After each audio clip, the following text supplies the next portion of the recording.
श्रीराम समर्थ.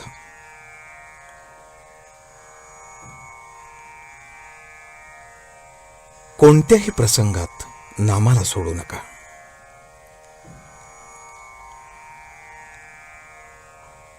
आकाशाला भिवून पळाले तरी कुठेही आकाश हे असणारच.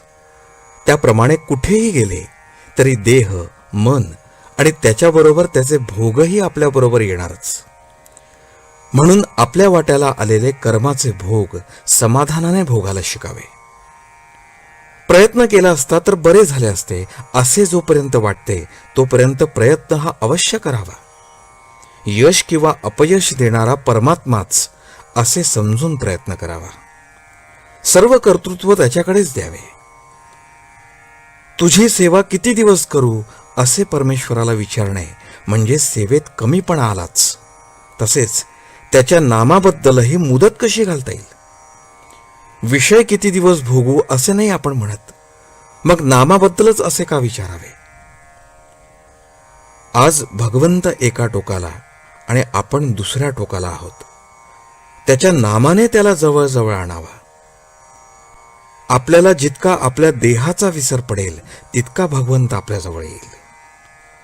भगवंताच्या नामातच सत्संगती आहे. प्रपंचामध्ये कसलेही प्रसंग येऊ द्यात, तुम्ही नामाला सोडू नका. मनाला रिकामे ठेवले की ते विषयाच्या मागे धावलेच समजा. म्हणून आपले मन नेहमी गुंतवून ठेवावे.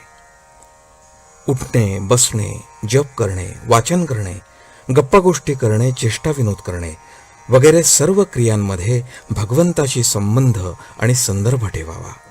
हेच अनुसंधान होय. भगवंताचे अनुसंधान हे आपले ध्येय. त्याला अनुसरून बाकीच्या गोष्टी आपण करूया.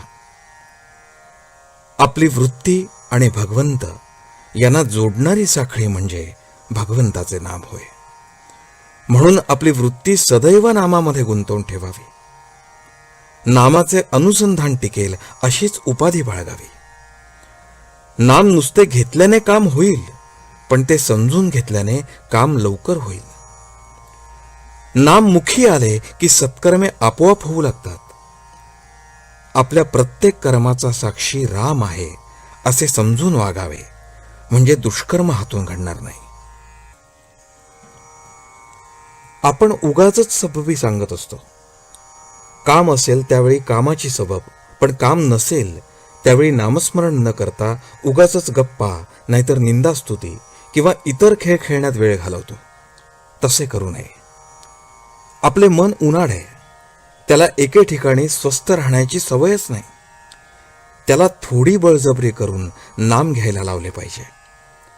नामामध्ये भगवंताची शक्ती असल्याने नाम घेणाऱ्याची देहबुद्धी क्रमाक्रमाने कमी होते आणि नाम स्थिरावते.